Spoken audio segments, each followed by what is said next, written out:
वही तो दिया आपने। उसके अलावा क्षेत्र में किसी तरह का कोई विकास नहीं है, जैसे पार्क पुस्तकालय इस तरह का कोई या इस तरह की व्यवस्था नहीं, साफ सफाई का बिल्कुल भी ध्यान नहीं रखा जा रहा है। क्षेत्र में किसी भी तरह की सुविधा नहीं है, बच्चों के खेलने का उद्यान किसी बुजुर्ग के लिए कोई एक स्थान हो जहाँ पे वो लोग अपना बैठ के बातचीत कर सके। जीतने के बाद अब कौन सा पहले काम? विकास से पहले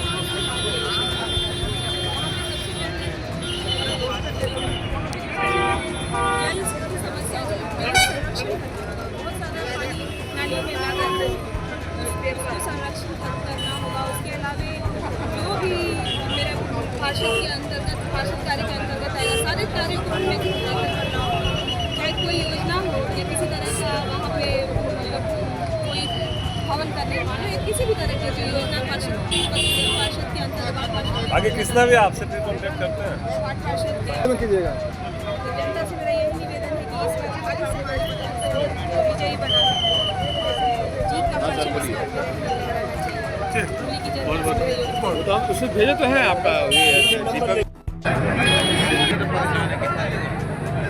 पहला मुद्दा तो मेरा है पानी। हर घर जल मोदी जी का जो सपना था वो हम लोग का परिवार मेरा पूर्व पार्षद भी थी, लेकिन जितना पानी का कराए उससे 6 साल में एक डेग आगे नहीं बढ़ा। दूसरा मुद्दा है अभी जन्म मृत्यु में नगर में इतना मनमानी चलता है कि कुछ करने लायक आदमी तराही में चलता बहुत देखते हैं सर, जनता का कहना है जो पहले इलेक्शन से पहले सभी ऐसा बोलते हैं, लेकिन इलेक्शन के बाद भूल जाते हैं। नहीं, मेरा वार्ड परिवार थी, मेरा वार्ड में जनता मेरा फुल बहुमत में है और समर्थन में है।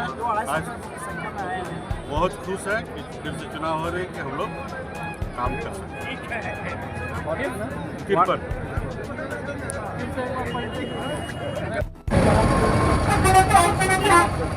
कुछ बोलेगा? मैं अपनी पत्नी आरती कुमारी को वार्ड 47 से प्रत्याशी को खड़ा किया हूँ। जीतने के बाद जिस तरह से बताई है कि सबसे ज़्यादा गंदगी वहाँ जो है आउटसोर्सिंग के माध्यम से फैला हुआ है और कहीं पानी का छिड़काव नहीं होता, उसके कारण से कहीं भी पानी का ही नहीं संचार नहीं हो पा रहा है। उस मुद्दे को लेकर के सबसे पहले वहाँ पानी का किल्लत को पूरी किया जाएगा। और बिजली तो आप पूरा धनबाद जिला में देख रहे हैं कि किस तरह से है कि 2 घंटा बिजली देता तो 4 घंटा काट के रखता। इन सब बातों को लेकर के आगे बढ़ने का काम करेंगे, कैसे इसका सल्यूशन किया जा सके। क्योंकि आप लोगों ने हमें जो स्नेह दिया, प्यार दिया, इसके लिए मैं बहुत बहुत आभार प्रकट करता हूँ। और मेरा नाम हुआ सूरज कुमार पासवान। मैं वार्ड 11 से पार्षद पद प्रत्याशी के लिए चुनाव लड़ रहा हूँ, क्योंकि हमारी आवाज़ जो है युवाओं के साथ है। मैं चाहता हूँ कि जो विकास होता है वो धीरे क्यों होता है, स्पीड क्यों नहीं होता है। चाइना की स्पीड में बढ़ता है और भारत की मतलब धीमी गति से आगे बढ़ रहा है। तो हम सबको मिला के, युवा को मिला के, हम अकेले नहीं चलने वाले हैं, हम युवा को मिला के चलने वाले हैं और साथ में इस तरह लेके चलेंगे कि जब बदलाव होगा तो लगेगा कि हाँ हमारा जो समाज है। और आप लोगों के पास बहुत वक्त है कि हम लोग आगे राजनीति में बहुत कुछ कर सकेंगे। इसके सबसे पहला हम लोग सीढ़ी चढ़ने जा रहे हैं और आप लोग से यही है कि हम लोग को दुआ कीजिए और सपोर्ट कीजिए। जीतने के बाद सबसे पहले हम शिक्षा पे ज़्यादा ध्यान देंगे। जो मोहल्ले में शिक्षा के नाम पे एकदम अभी कुछ भी नहीं हो रहा है, मोहल्ले में हम ध्यान देंगे सबसे पहले शिक्षा, क्योंकि जब तक यूथ अगर शिक्षा की ओर नहीं बढ़ेगा तब तक हमारा देश नहीं बढ़ेगा। कि जब यूथ अगर शिक्षा की ओर बढ़ा है तब हम लोग अच्छा काम किए हैं। डॉक्टरी में बढ़ा तो बड़े बड़े हॉस्पिटल बने, अच्छा काम हुआ। अगर यूथ साइंटिस्ट में गया तो साइंटिस्ट में भी हम लोग नाम बनाए। यूथ अगर अपना मैकेनिकल में गया उसमें भी हम लोग नाम बनाए। यूथ जहाँ भी जाएगा वहाँ उसको अच्छा सपोर्ट मिलना चाहिए। बस एक बैक सपोर्ट के लिए आपसे आग्रह करते हैं, वार्ड नंबर 19 की जनता से आग्रह करते हैं कि इस बार यूथ को चुनिए, ताकि आप एक वार्ड पार्षद नहीं आने वाला कल चुन रहे हैं। आप अपना परिचय दीजिए। जी, मेरा मेरा नाम मीनाक्षी राय है। मैं वार्ड नंबर 49 से प्रत्याशी हूँ पार्षद पद के लिए। आपके वार्ड में क्या क्या प्रॉब्लम है? प्रॉब्लम है तो हैं कई सारे, जिसमें से कि मुख्य रूप से साफ़ सफाई की समस्या है और भी शिक्षा के स्तर, बहुत सारी समस्याएं हैं जिसको मैं सबों के सहयोग से जिनका समाधान करने का प्रयास करूँगी। आप जो इलेक्शन लड़नी जा रही है तो इलेक्शन किस विजन को लेकर आप लड़ रही हैं?